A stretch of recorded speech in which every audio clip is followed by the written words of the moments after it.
প্রিয় শিক্ষার্থী বন্ধুরা আসসালামু আলাইকুম। আইসিটি ক্লাসে স্বাগত জানাচ্ছি। আমি সোহেল রানা। আজ আমি আবারও আপনাদের সামনে হাজির হয়েছি নতুন একটি ভিডিও নিয়ে। আমার আজকের ভিডিওর বিষয় হলো আইসিটি এর চতুর্থ অধ্যায় HTML এর উপর। আর আমার এই ক্লাসগুলো যদি আপনি ধারাবাহিকভাবে দেখেন তাহলে আমার মনে হয় HTML এর উপর কোনো সমস্যা থাকবে না ইনশাআল্লাহ। কারণ প্রতিদিনই আমি অল্প অল্প করে ধারাবাহিকভাবে শেখানোর চেষ্টা করছি যাতে আপনার সহজ হয়। তো চলুন বন্ধুরা শুরু করা যাক। দেখেন এটা একটা টেবিল যার HTML করে আমি এখন দেখাবো।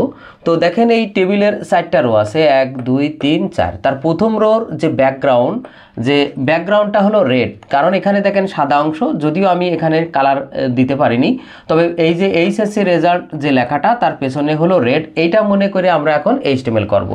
তো চলুন শুরু করা যাক। তো শুরুতেই আমরা ডক টাইপ HTML লিখে নেব। তো আমি এখানে লিখলাম ডক টাইপ HTML। এই ডক টাইপ HTML লেখা হয় মূলত এই HTML যে একটি আপডেট ভার্সনে তৈরি সেটা বোঝানোর জন্য। এরপরে আমরা শুরুতেই HTML লিখে নেব। এরপরে হেড মূলত লেখা হয় টাইটেল লেখার জন্য। তাহলে হেডের মধ্যে এবার আমরা লিখব কি টাইটেল হিসাবে এখানে আমরা একটা নাম ব্যবহার করব। আপনি ইচ্ছামতো নাম লিখতে পারেন, যেহেতু আমি এটা একটা টেবিল তৈরি করছি তাই আমি এখানে টেবিল লিখে নিলাম। এরপরে টাইটেল শেষ, এরপরে হেড শেষ। এটা আবার একটু খেয়াল করেন, শুরুতেই আমরা ডক টাইপ HTML লেখা নেব, যেহেতু এটা একটা আপডেট ভার্সনে তৈরি সেটা বোঝানোর জন্য। এরপর HTML, এরপরে হেড মূলত লেখা হয় টাইটেল লেখার জন্য। তাহলে টাইটেল লিখে এরপরে টাইটেল হিসেবে একটা নাম ব্যবহার করব, এরপর টাইটেল শেষ, এরপর হেড শেষ। তবে যদি আপনি মনে করেন যে এই অংশটুকু আপনি HTML এ অন্তর্ভুক্ত করবেন না তাও হবে, তো আমরা এটা অন্তর্ভুক্ত করে নিলাম।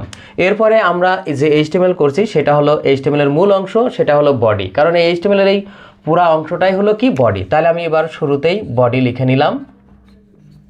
এরপরে বডি বলতে দেখেন প্রথমে আমাদের একটা টেবিল তৈরি করে নিতে হবে। তো এর জন্য আমি টেবিল তৈরি করে নেব। তার মানে টেবিল ট্যাগ ব্যবহার করে টেবিল এর মধ্যে বর্ডার সমান ডাবল ইনভার্টেড কমার মধ্যে 1।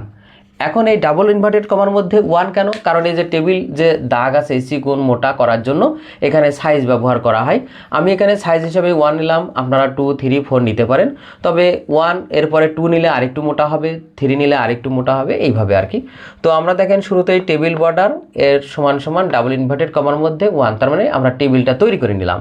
এবার দেখেন আমরা টেবিলের HTML করতে হলে আমরা রো ওয়াইজ করি, অর্থাৎ টেবিল এর HTML করতে হলে আমাদের 3টা ট্যাগ সম্পর্কে ভালোভাবে ধারণা থাকতে হবে।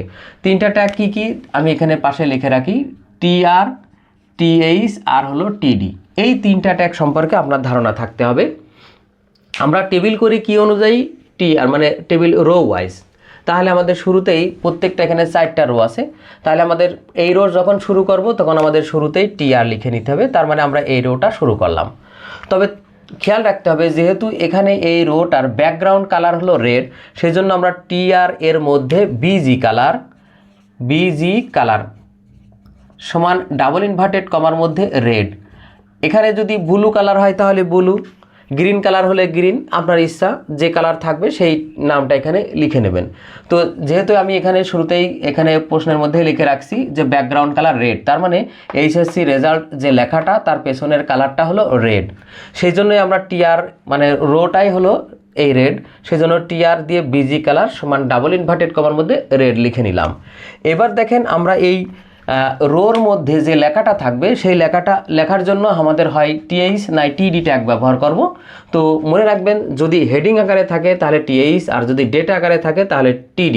তো এখানে হেডিংটা বুঝবো কিভাবে, যে আমরা শিরোনাম হিসেবে যেটা থাকবে, যেমন ধরেন এখানে কি এটা একটা রেজাল্ট শিট, শুরুতেই এইচএসসি রেজাল্ট লেখা রয়েছে, তাহলে এটা নিশ্চয়ই হেডিং, তাই আমরা এখানে TH ব্যবহার করব। এবার দেখেন TH, তবে এখানে দেখেন একটা দাগ মিসিং আছে, তার মানে এই যে এই রোটার 2টা কলাম আছে, এই যে একটা কলাম, এই একটা কলাম। তো দেখেন এই রোর মধ্যে একটাই কলাম, কারণ এখানে একটা দাগ মিসিং আছে, তার মানে 2টা কলাম একাই দখল করেছে। মনে রাখবেন, যদি এইরকম 2টা কলাম একাই দখল করে 2টা বা 3টা, তার জন্য আমাদের লিখতে হবে কল স্পেন। তাহলে আমরা এখানে লিখলাম কল স্পেন সমান ডাবল ইনভার্টেড কমার মধ্যে কল স্পেন ডাবল ইনভার্টেড কমার মধ্যে 2 কেন?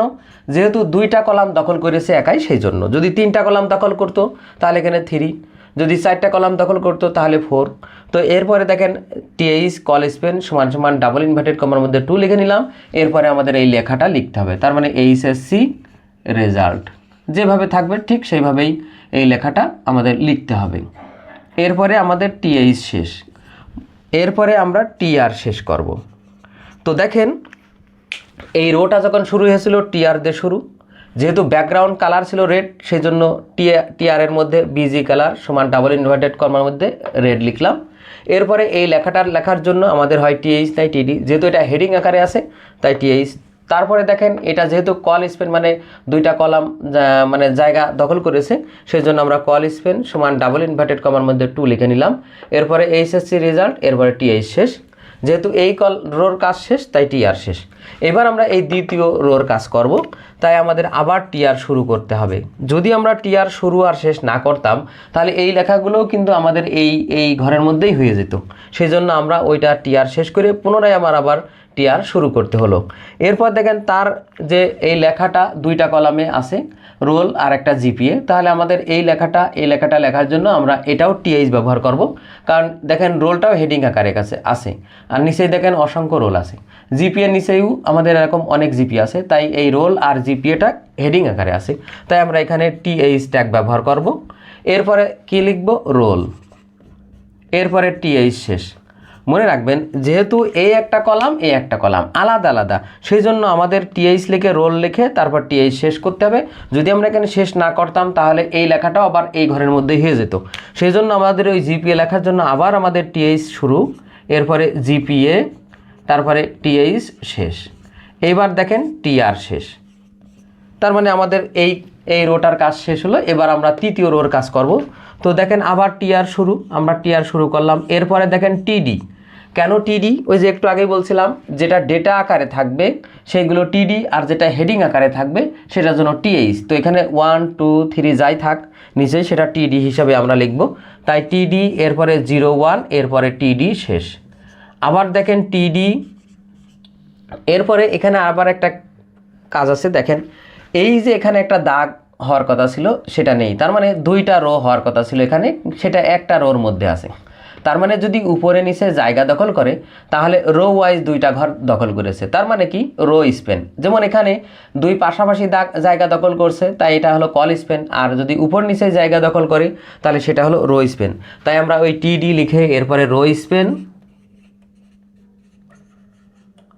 এরপর সমান সমান ডাবল ইনভার্টেড কমার মধ্যে 2 কেন? যেহেতু দুই ঘর দখল করেছে, এক ঘর দুই ঘর, দুইটা মিলে একটা ঘর, সেজন্য 2। যদি 3 ঘর দখল করতো তাহলে 3, এরকম আর কি। তো এরপরে আমরা টিডি লিখে এরপরে লিখব 5.00, এরপরে আমাদের টিডি শেষ। এবার দেখেন আমরা এই রোটা আমাদের শেষ, তার মানে আমাদের এখানে টিআর শেষ।